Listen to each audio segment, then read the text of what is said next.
नमस्कार प्यारे साथियों, फिर से आपके बीच में मैं आ गया हूं मेरे बच्चे परफेक्ट पार्टिसिपल लेके। परफेक्ट पार्टिसिपल तब यूज होता है जब एक काम पहले कंप्लीट हो चुका हो। देखो, सबसे पहले आपको इस वीडियो को लाइक करना है और उसमें कमेंट जरूर करने की हाँ सर समझ में आ गया। ही फिनिश्ड हिज होमवर्क, उसने अपना काम पूरा किया, ठीक है जी। ही वेंट टू प्ले, फिर वो खेलने चला गया। तो आपने देखा एक काम खत्म हो चुका है, उसके बाद दूसरा हुआ है। पहले हुआ एक्शन दिखाने के लिए, यानी जो पहले एक्शन हुआ है, असल में सिंथेसिस पास्ट पार्टिसिपल इसलिए बनाए जाते हैं। अब यहां सारे सेंटेंसेस में आप देखेंगे ये भी एक्टिव है, ये भी एक्टिव है, ये भी एक्टिव है, ये भी एक्टिव है। नमस्कार प्यारे साथियों, फिर से आपके बीच में मैं आ गया हूं मेरे बच्चे परफेक्ट पार्टिसिपल लेके। आपने प्रेजेंट पार्टिसिपल, पास्ट पार्टिसिपल और आज हम परफेक्ट पार्टिसिपल पर भी अपनी कमांड कर लेंगे बहुत सारे एग्जांपल्स के साथ। सबसे पहले हम समझते हैं कि मेरे भाई पास्ट पार्टिसिपल जो होता है वो हम कब यूज करें, कैसे यूज करें, इस बात को हम जानते हैं। तो सबसे पहले आप देखेंगे भाई यहां पर आपकी इन वीडियो को बहुत प्यार मिल रहा है। देखो, सबसे पहले आपको इस वीडियो को लाइक करना है और उसमें कमेंट जरूर करने की हाँ सर समझ में आ गया, और जो होमवर्क होता है उसका एग्जाम्पल जरूर दिया करें, और बेटा शेयर भी जरूर कर दें। परफेक्ट पार्टिसिपल तब यूज होता है जब एक काम पहले कंप्लीट हो चुका हो, मतलब कोई काम पहले कंप्लीट हो चुका है, उसके बाद दूसरा शुरू हुआ है ना, और दूसरा काम बाद में हो। यानी यूज कब, पहले हुआ एक्शन दिखाने के लिए, यानी जो पहले एक्शन हुआ है, असल में सिंथेसिस पास्ट पार्टिसिपल इसलिए बनाए जाते हैं क्योंकि जो पहले काम हुआ है उस एक्शन को दिखाने के लिए हम परफेक्ट पार्टिसिपल बनाते हैं। सिंथेसिस में क्या होता है, दो सेंटेंसेस आते हैं और दोनों को जोड़कर एक सिंपल सेंटेंस बनाना होता है। तो जो पहले काम हुआ है उस काम को परफेक्ट पार्टिसिपल बना देंगे। और याद रखना, दोनों के सब्जेक्ट यहां पर मेरे बच्चे इक्वल होंगे, यानी पहला सब्जेक्ट 1 और सब्जेक्ट 2 दोनों सेंटेंसेस के सब्जेक्ट अगर एक हैं और एक काम पहले हुआ है और दूसरा काम उसके बाद शुरू हुआ है तो हम परफेक्ट पार्टिसिपल लगाते हैं। आप एग्जांपल देखिए, ही फिनिश्ड हिज होमवर्क, उसने अपना काम पूरा किया, ठीक है जी। ही वेंट टू प्ले, फिर वो खेलने चला गया। तो पहले उसने काम पूरा किया है, फिर वो खेलने गया है मेरे भाई। यहां देखिए, शी टुक हर लंच, उसने अपना लंच किया। सी वेंट टू ऑफिस, वो ऑफिस चली गई। तो पहले उसने अपना लंच पूरा किया है, उसके बाद वो ऑफिस गई है। यहां देखिए, the boy saw the police, लड़के ने पुलिस को देखा। तो पहले पुलिस को देखा है, फिर वो दौड़ा है ना जी। ही लॉस्ट ऑल होप, उसकी सारी उम्मीदें खो गई। He gave up the struggle, और उसने जो है फिर स्ट्रगल को छोड़ दिया। तो पहले उसकी सारी उम्मीदें टूट गई हैं, उसके बाद उसने स्ट्रगल को छोड़ा है। तो आपने देखा एक काम खत्म हो चुका है, उसके बाद दूसरा हुआ है। तो जो पहले काम हुआ है उसको हम परफेक्ट पार्टिसिपल में बना देते हैं। परफेक्ट पार्टिसिपल दो तरीके से बनता है।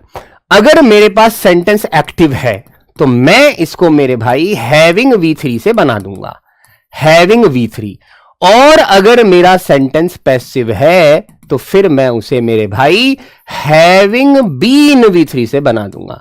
ये याद रखने की बात है, ये दोनों ही परफेक्ट पार्टिसिपल हैं। अब यहां सारे सेंटेंसेस में आप देखेंगे ये भी एक्टिव है, ये भी एक्टिव है, ये भी एक्टिव है, ये भी एक्टिव है, क्योंकि काम यहां पर सब्जेक्ट ने किया है। तो हैविंग फिनिश्ड हिज होमवर्क, पहले काम को हमने परफेक्ट पार्टिसिपल बना दिया हैविंग V3 से, और दूसरा सेंटेंस बिल्कुल एज इट इज आ गया। यहां भी हैविंग टेकन हर लंच, हैविंग के बाद V3 मैंने यूज किया क्योंकि सेंटेंस एक्टिव था। अगर ये पैसिव होता तो हैविंग बीन V3 में यूज करता, दूसरा सेंटेंस सेम हो गया। Having seen the police, the boy rain away. Having lost all hope, he gave up the struggle. ऐसे ही नेक्स्ट देखें, she completed the work, she felt relaxed, पहले उसने काम पूरा किया उसके बाद रिलैक्स फील किया। तो having completed the work she felt relaxed. He heard the news, he became sad, पहले उसने न्यूज सुनी उसके बाद वो सैड हुआ। तो having heard the news he became sad. They won the match, they celebrated loudly. तो पहले उन्होंने मैच जीता, उसके बाद loudly सेलिब्रेट किया। The teacher explained the topic, पहले टीचर ने एक्सप्लेन किया टॉपिक को, उसके बाद उसने सवाल पूछे। तो having completed the work, she felt relaxed. Having heard the news, he became sad. Having won the match, they celebrated loudly. Having explained the topic, the teacher asked questions. यहां पर आप देखें दोनों के सब्जेक्ट मैच हो रहे हैं, दोनों सेंटेंसेस के जो सब्जेक्ट है वो आपस में मैच हो रहे हैं। ये सारे सेंटेंसेस एक्टिव हैं। चलिए आगे देखते हैं।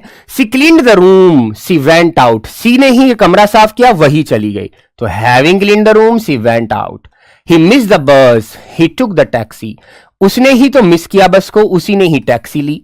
तो एक काम हुआ उसके बाद दूसरा काम हुआ, तो having missed the bus, he was punished, he felt ashamed. तो हैविंग बीन पनिश्ड, पनिश भी उसे ही किया गया, ही वॉज पनिश्ड, उसको पनिश किया गया मेरे बच्चे, और उसने असेम्ड फील किया, उसने शर्मिंदा महसूस किया। अब यहां पर आप देखिए उसको पनिश किया गया, पनिश किसने किया नहीं पता, तो ये सेंटेंस पैसिव है, तो हैविंग बीन पनिश्ड। ऐसे ही सी वॉज इंसल्टेड, उसकी इंसल्ट की गई, मेरे भाई किसने की नहीं पता, तो हैविंग बीन इंसल्टेड। ठीक है, तो दोनों सब्जेक्ट मैच होने चाहिए, प्लस ये देखना है कि पहला काम हो जाए उसके बाद दूसरा शुरू हो।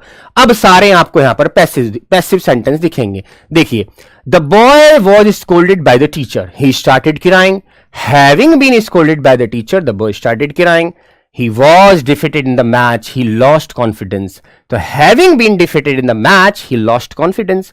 She was informed, ये सारे पैसिव आपको दिख रहे हैं, तो पैसिव में having been लगाते हैं, having been के साथ V3, और एक्टिव में सिर्फ having V3 लगाते हैं। The criminal was arrested, he was sent to jail. तो having been arrested, the criminal was sent to jail. आगे देखते हैं, the road was blocked, road जो है ब्लॉक कर दिया गया। We took another way, तो having been blocked, the road forced us to take another way. He was tired, he went to bed early. Having been tired, he went to bed early. She was warned earlier, she became careful. Having been warned earlier, she became careful. The students were praised, they felt encouraged. Students की तारीफ की गई, phrase किया गया, और मेरे बच्चे वो एनकरेज महसूस किए, तो having been praised the students felt encouraged. Next अगर हम देखें तो प्रैक्टिस के लिए आपके पास क्वेश्चंस मैंने दिए हैं। ये सारे क्वेश्चंस जो आप यहां देख रहे हैं ये सब के सब मेरे भाई एक्टिव हैं, इनको बनाकर आपने देखना है खुद। जैसे ये है द चाइल्ड, यहां पर देखें the child broke the glass, he rain away, तो यहां चाइल्ड और ही एक ही है, और पहले ये काम हुआ है, ग्लास टूटा है, उसके बाद वो भगा है, तो क्या बनेगा हैविंग, मेरे बच्चे having broken the glass he rain away. ऐसे ही ये सारे आपको एक्टिव की प्रैक्टिस करनी है, और ऐसे ही यहां पर सारे आपको पैसिव की प्रैक्टिस करनी है। ये आपका टास्क है मेरे बच्चे, 20 क्वेश्चन है, इनको कर लेना। इसके अलावा पेपर में अगर एक भी क्वेश्चन छूट जाए तो फिर मुझे पकड़ लेना। ये सारे पैसिव के क्वेश्चंस हैं, ये सारे एक्टिव के क्वेश्चंस हैं, सबको अपने हाथ से लिखकर प्रैक्टिस कर लीजिए। एक्टिव में हैविंग V3 लगेगा और पैसिव में हैविंग बीन V3 लगेगा। उम्मीद है आपको ये टॉपिक बहुत अच्छा लगा होगा। आज हमारे परफेक्ट पार्टिसिपल हो चुके हैं, कल को हम एक नया टॉपिक रखेंगे। आपका बहुत भरपूर प्यार मिल रहा है मेरे बच्चे। क्लास को शेयर कर दें, लाइक कर दें और कमेंट जरूर कर दें जी हाँ मजा आ रहा है शॉर्ट नोट्स में। नमस्कार, जय हिंद।